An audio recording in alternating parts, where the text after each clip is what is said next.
आप क्लाइंट के पास जा रहे हो, क्लाइंट से मिल भी रहे हो, मीटिंग भी हो रही है, लेकिन फिर भी आपकी पॉलिसी क्लोज क्यों नहीं हो रही है? क्यों आपका बिजनेस नहीं आ रहा है?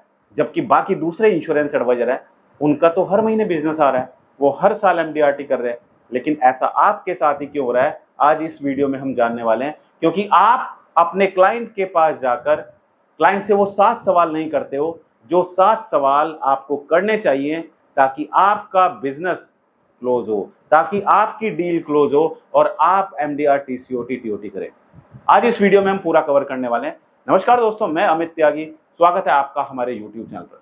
अगर आप हमारे YouTube चैनल से पहली बार जुड़े हैं, चैनल को सब्सक्राइब करना मत भूलिएगा और साइड में जो बेल आइकन है उस पर क्लिक करके नोटिफिकेशन बेल को ऑल पर सेट कीजिएगा। और अगर आप हमारी वीडियो हमारे फेसबुक पेज पर देख रहे हैं, हमारे फेसबुक पेज को लाइक कीजिए, फॉलो कीजिए और वीडियो अच्छी लगे तो वीडियो को लाइक और शेयर जरूर कीजिएगा।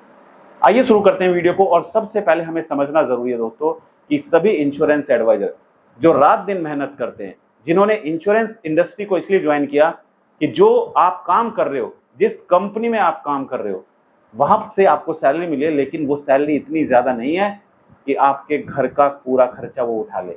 इसलिए आपने ये सोचकर इंश्योरेंस प्रोफेशन चुना कि भाई इंश्योरेंस में काम कर लेते हैं, साइड बाय साइड कुछ इनकम होगी तो घर का खर्चा आराम से निकल जाएगा। लेकिन मेहनत करने के बाद भी आप पूरा दिन, पूरे हफ्ते क्लाइंट ढूंढते हैं, उन लोगों से जाके मिलते हैं, लेकिन उनको जाके पॉलिसी भी समझाते हैं, फिर भी आपकी पॉलिसी क्यों क्लोज नहीं होती है? क्यों आपका बिजनेस नहीं होता है? तो दोस्तों इसका कारण है कि आप अपने क्लाइंट के पास जाके सीधे पॉलिसी समझाना शुरू कर देते हैं।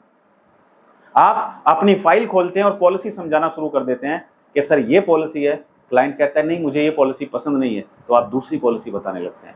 क्लाइंट उसको भी मना करता है तो आप तीसरी पॉलिसी बताने लगते हैं। लेकिन आप अपने क्लाइंट के पास बैठकर क्लाइंट से कुछ सवाल करते नहीं है। आपको कौन कौन से 7 सवाल अपने क्लाइंट से करने हैं, एक एक करके आप इनको नोट करते जाइए अपनी डायरी में, और वीडियो को बिल्कुल स्किप मत कीजिएगा दोस्तों, क्योंकि अगर आप अपने क्लाइंट से जाके ये 7 सवाल करेंगे तो आप देखना आपका जो क्लोजिंग रेशो है, जो आपकी पॉलिसी ज्यादा आप मिलते हो लेकिन क्लोज नहीं होती है, इसके बाद सवाल करने के बाद आपका क्लोजिंग रेशो बढ़ जाएगा। सबसे पहला सवाल दोस्तों जो आपको अपने क्लाइंट से करना है, वो सवाल है सबसे पहला कि सर अगर आपको अचानक कुछ हो जाए तो आपके परिवार का खर्च कौन उठाएगा? उससे पूछिए अपने क्लाइंट से। क्लाइंट से जब आप पूछेंगे तो हो सकता है क्लाइंट अपनी फैमिली में सिर्फ एकमात्र अर्निंग पर्सन है, सिर्फ वही अपनी फैमिली का पूरा खर्चा उठा रहा है। उसकी सैलरी आती है, उस सैलरी से ही बच्चों के स्कूल की फीस जाती है, उस सैलरी से ही बस की फीस जाती है, उस सैलरी से ही घर का किराया जाता है, उस सैलरी से ही बिजली का बिल जाता है, उस सैलरी से ही गैस सिलेंडर आता है, उस सैलरी से ही सब काम होता है। अपने क्लाइंट से पूछिए जरा कि सर आपका परिवार, जो आज बच्चे पढ़ रहे हैं, आपका घर जो चल रहा है, अगर सर कल ये इनकम बंद हो जाए तो आपका परिवार कैसे सर्वाइव करेगा? अगर ये इनकम बंद हो जाए कैसे आपका परिवार रोटी खाएगा? अगर ये इनकम बंद हो जाए कैसे आपके बच्चे पढ़ेंगे? सिर्फ ये सवाल आप कर लीजिए और फिर देखिए क्लाइंट आपको क्या जवाब देता है। दूसरा सवाल आपको अपने क्लाइंट से करना है कि सर कभी आपने सोचा है कि आपके बच्चों की पढ़ाई बिना आपकी इनकम के कैसे पूरी हो पाएगी? सर आपकी जो इनकम आ रही है, उस इनकम से आप बच्चों की ट्यूशन फीस देते हैं, उस इनकम से आप बच्चों के स्कूल की फीस देते हैं। अगर कल भगवान ना करे ये इनकम बंद हो जाती है तो आपके बच्चे कैसे पढ़ेंगे? 12th के बाद आप अपने बच्चों को क्या कराना चाहते हो सर? आपने कुछ प्लान किया होगा, लेकिन सर अगर ये इनकम हमेशा हमेशा के लिए बंद हो जाए तो कैसे आपके बच्चे आगे पढ़ पाएंगे? इसके बाद दोस्तों तीसरा सवाल जो आपको अपने क्लाइंट से करना है वो है कि आपकी वाइफ, आपके माता पिता आप पर कितने हद तक निर्भर हैं? यानी कि आपकी वाइफ क्या वर्किंग है? क्या आपके माता पिता, उनको कोई पेंशन मिलती है? अगर नहीं मिलती है तो पूरा का पूरा घर कहां से चल रहा है? वो आपकी इनकम से चल रहा है। आपकी वाइफ जो जॉब नहीं करती है वो किस पर डिपेंड है? वो आप पर डिपेंड है।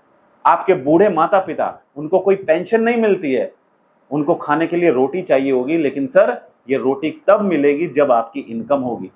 अगर कल भगवान ना करे ये इनकम बंद हो गई तो कैसे आपके बूढ़े माँ बाप खाना खा पाएंगे? कैसे आपके बूढ़े माँ बाप जी पाएंगे? इसके बाद दोस्तों चौथा सवाल जो आपको अपने क्लाइंट से करना है वो है, क्या आपके पास कोई ऐसा सेविंग प्लान है सर जो टैक्स बचा सके? आप कंपनी में काम करते हैं, आपका इनकम टैक्स कटता है, लेकिन आपका जो टैक्स कट रहा है सर, क्या आपने कभी सोचा है कि ये टैक्स आप बचा पाए? ये टैक्स तो भारत सरकार को जा रहा है। लेकिन अगर आप कुछ सेविंग करते हैं, थोड़ी सी सेविंग कर लेते हैं, तो आपका जो टैक्स कटता है अंडर सेक्शन 80C के तहत आप ये टैक्स बेनिफिट ले सकते हैं। अगर आप अपने बूढ़े माता पिता के लिए हेल्थ इंश्योरेंस पॉलिसी लेते हैं तो आप 50,000 तक का ATD में टैक्स बेनिफिट ले सकते हैं। अगर आप अपने बच्चों के लिए कोई सेविंग प्लान लेते हैं तो आप उस पर भी टैक्स बेनिफिट ले सकते हैं, राइट। लेकिन हम ये समझाते नहीं है। आप मुझे कमेंट करके बताइए, क्या आप सब इंश्योरेंस एडवाइजर अपने क्लाइंट के पास जाकर अपने क्लाइंट को से ये सवाल पूछते हैं? बताइए मुझे, यस और नो।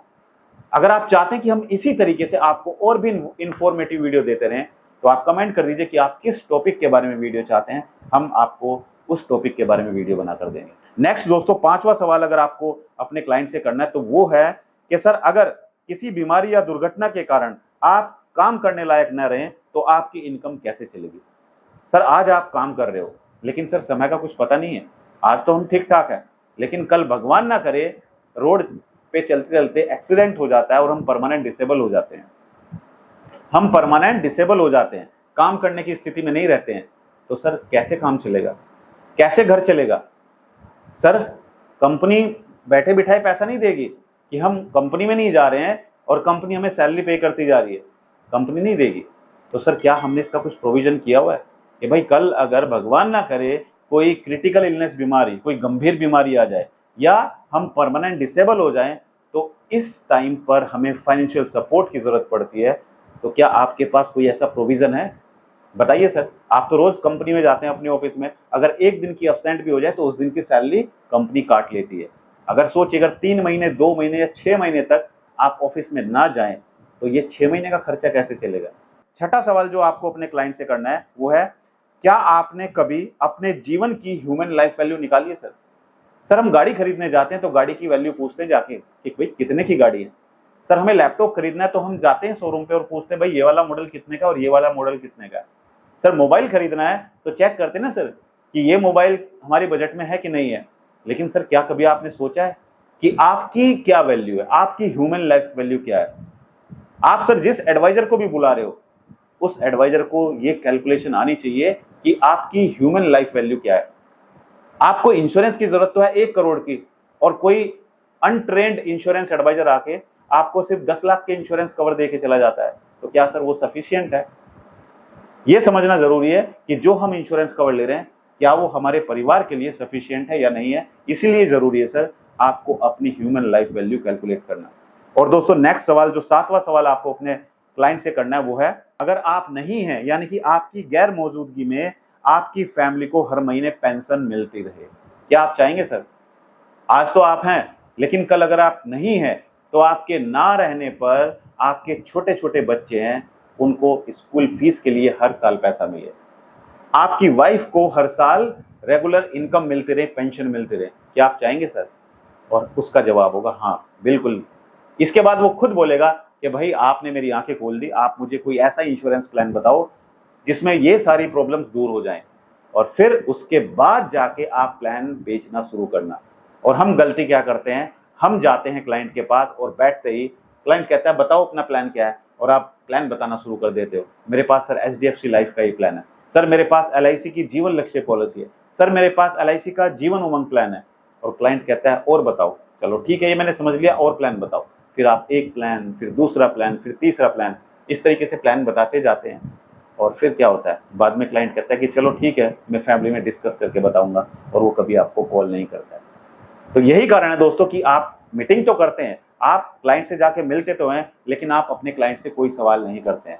तो आज से आप मुझे कमेंट करके बताइए, क्या आप अपने क्लाइंट के पास जाकर अपने क्लाइंट से ये 7 सवाल करेंगे, यस और नो? अगर आप चाहते हैं MDRT करना तो आपको जरूरी है अपने क्लाइंट से सवाल करना, और आपको जरूरी है चैनल को सब्सक्राइब करना, क्योंकि हमारे YouTube चैनल पर सिर्फ और सिर्फ इंश्योरेंस के बारे में नई नई अपडेट्स सबसे पहले आपको मिलती है। दोस्तों वीडियो कैसा लगा कमेंट करके जरूर बताइए, और अगर आप चाहते हैं कि हम इसी तरीके से और भी इंफॉर्मेटिव वीडियो आप लोगों के लिए लेकर आए तो आप कमेंट कर दीजिए कि किस टॉपिक के बारे में आप वीडियो चाहते हैं, हम आपको उस टॉपिक के बारे में वीडियो बनाकर जरूर देंगे। इस वीडियो में इतना ही, मिलते हैं अपनी अगली एक और दिलचस्प वीडियो में। धन्यवाद।